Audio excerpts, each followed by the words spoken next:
welcome back, and joining us for a look at the day's markets action is Graeme Franck from PSG Wealth Sandton Grayston. Thank you so much for your time, Graeme. I'm quite surprised by the turnaround in the JSE, trading in the red after it was slightly up throughout most of the day. And I actually would have thought that the positive Chinese data that came out today would have provided the local bourse a boost. And even the rand has weakened now to just below 19 rand against the US dollar. What is the bother here for the JSE today? Yeah, the JSE, you're right. We started in positive territory today, and then over the course of the day, we just continued to slide. So, I just think, ongoing corporate news coming out of South Africa, the water crisis, the infrastructure, speaking to some or reading some reports on foreign investors, they're still worried about the upcoming elections, which again is playing into the rand as it is the local market. So, our rand is now, at very weak levels relative to purchasing power parity, relative to moving averages like 50 and 100 days. So on all metrics, we're having a few false starts, both on the rand and on the market. Yeah, indeed. And actually, just talking about the JSE, the actual company came out with results that, since the beginning of the year, and I guess actually for even longer than that, there's been concern about the lack of liquidity in the equity market there on the JSE. But the company actually coming out with good numbers, their revenue growth of over 6%, all the way down to a 12.2% improvement in headline earnings per share. We did see that share price rising over 3%. Did investors like what came out of the JSE, the company, more than what has been coming out of the JSE equity market? Yeah, 100% spot on. We were quite surprised that the company results were as strong as they were. The market was as well. We see in our business, in our stockbroking business, liquidity has dried up.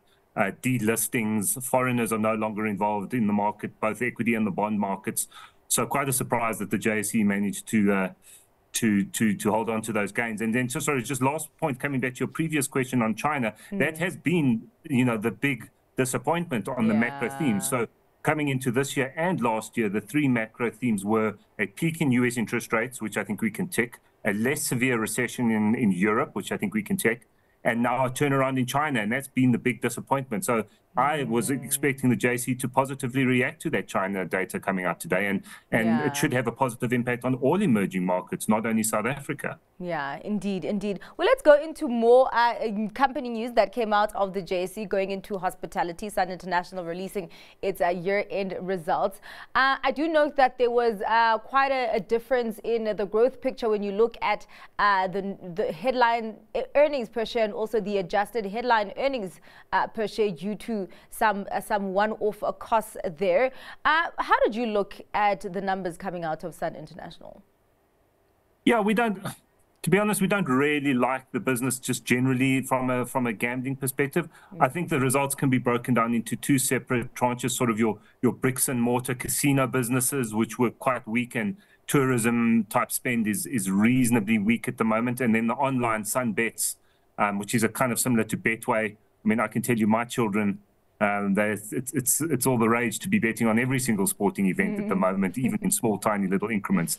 So that seems to be doing quite well for them. But as a general rule, we've steered clear of Sun, of some of the big gaming and hospitality companies, just because we think it's under pressure. And again, coming back to the election and the worries over the election, we'll probably only see that pick up after the election once we get that result. All right. Well, let's go into coal.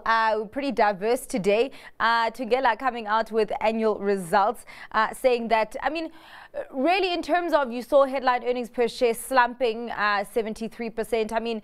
Reporting what markets had you expected, the pressure that we have seen on coal prices, but also the headwinds from Transnet that affect exports there. But we did see that share price climbing there about 4% or 5%, responding quite well even with those headwinds. And I'm wondering what the markets are pricing in there. Could they be pricing in a bottom maybe in terms of the headwinds that Thungela has seen? Yeah, I think that is right. Both Thungela and Exxaro came out with actually decent numbers relative to expectations. Transnet remains actually the single biggest lag to growth in GDP in South Africa at the moment. I was at a conference last week, and total rail tonnages have dropped by 100 billion tons or something over the last few years, and there's been 30 billion rand of underspend on the Transnet network. So Exaro, Tungela, all of them are being impacted by that. But as I say, the results held up better than expected. The balance sheets in particular were strong, and the cash flow and dividends were quite good. So certainly better than the market was expecting, given the Transnet and the poor backdrop, should I say, that they were expecting. All right. Well, Graeme, we have run out of time, so let's get to your stock pick for today. So I'm going to go with Sasol. It's been beaten up. Going back in the past, the Sasol share price would always sort of track the Rand oil price. And recently that relationship has broken down dramatically. So most people are thinking Sasol should do an earnings number of around 40 to 45 Rand, which on a share price of 135 Rand is a P of 3.5. And I think environmental concerns, balance sheet concerns, and recent management changes have really dramatically impacted the share price, and we think it's bottomed it, well, should be bottoming at this price. All right. Well, thank you so much for your time and for your analysis on what has moved investors' money today, Graeme. That was Graeme Franck from PSG Wealth Sandton Grayston.